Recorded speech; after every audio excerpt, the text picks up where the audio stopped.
Ai zoti thotë ty, ai ka ku i thot. Ai di dhe i thot. Paguajmë taksa manush që të ketë jetë sigur. Pra, ti do qartësinë në dhe a keni parë ju ndonjë seancë gjyqësore të gjykata speciale në Tiranë të filmuar? Keni parë? E thënë të vërtetën jo tani që po thot ky. Ka plot vende të botës që s'lejohet. Për çfarë do të Shqipëri ka qenë edukat që transmetoheshin, kishte lajme brenda nga salla gjyqit. Çfarë do thuash me këtë? Përse na i fshehin seancat gjyqësore të Ilir Metës, të Erion Veliajt, Sali Berishës, të Belindës, përse? Një organ taksa që ne paguajmë taksa pse nuk është transparent, gjykata kundër krimit të organizuar. Pse si japin? Më fal, ne kemi pamje nga Haga apo jo?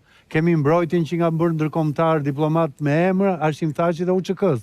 UÇK-s që deri dje konsiderojnë organizatë terroriste, ne nuk e dim. Ne kemi gjyqin e Kadriar Azbiut dhe të Beqir Ballukut.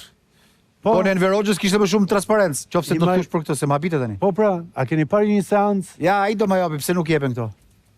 Ka një logjik Fred apo? Po kanë marrë ndonjë vendim të brendshëm, nuk e di, s'mund ta them me siguri, po Bledi ka të drejtë, duhet të ketë një lloj transparence.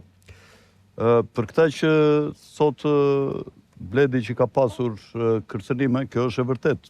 Dihet që politika, sidomos ajo që ka filluar ta ndjej veten të kërcënuar, ato segmentet, ka pasur lidhje me krimin ordiner. Edhe është e vërtet kjo se për ngjarjet kriminale flasim dhe ne gazetarët dhe shpeshherë ne jemi më të pambrojturit që mund ta pësojmë.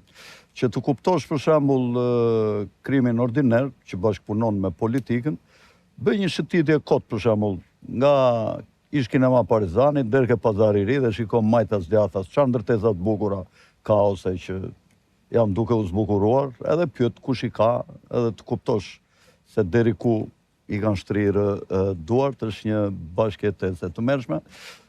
Janë marrë në dijenin time në Budapest, në një qendër stërvitjes amerikane, janë marrë 8 bodyguardët e gardës që ruajnë Altin Dumanin. Unë këtë situatë e kam parashikuar me kohë që do të ndodhte. Pse janë marrë ata Fred? Shumica e njerëzve kujtojnë se Belinda Balluku është goditur thjesht për këto që po thuhen, por në fakt shkaku kryesor sepse italianët e kërkojnë të pjekur Belinda Ballukun, holandezët gjithashtu, francezët gjithashtu, dhe Belinda Balluku dyshohet që ka bërë përpjekje korruptive për t'ia dhënë portin e Porto Romanos një firme greke, duke skualifikuar kompani prestigjioze holandezo-belge, nga më të mirat në botë për ndërtimin e porteve. Në fillim në shpalljen e parë të tenderit, kishte vënë që duhet të kishte një garanci nga kompanitë për rreth 8 miliardë euro në numrin e tyre të 7.8 miliardë euro, në numrin e tyre të llogarisë bankare, gjë të cilën e kishte siguruar vetëm kjo kompania holandezo-belge, kurse 4 kompanitë e tjera nuk e kishin siguruar.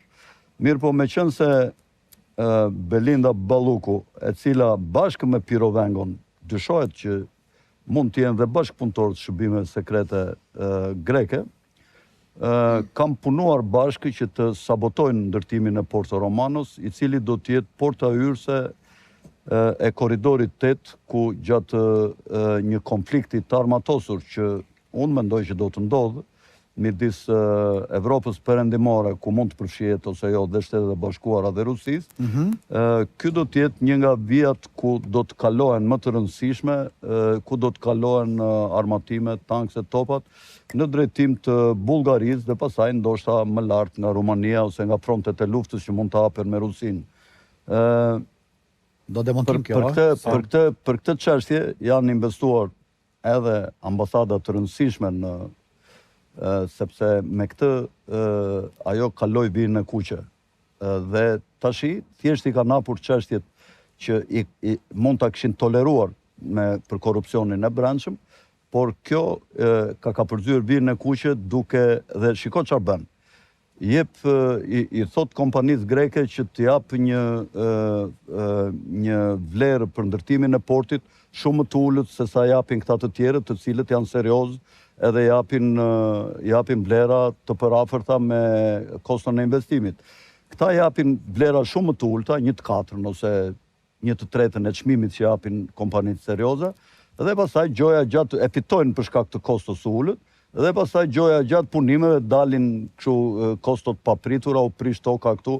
Mos Kjo është një mendim i jotës, është se ke unë do bëj një cikël me emisione për këtë në podcasti im, se kam informacione shumë detajuara në lidhje me këtë çështje, se çfarë afera korruptive janë bërë, por nuk është vetëm aferë korruptive, po të thash është edhe... E kuptova.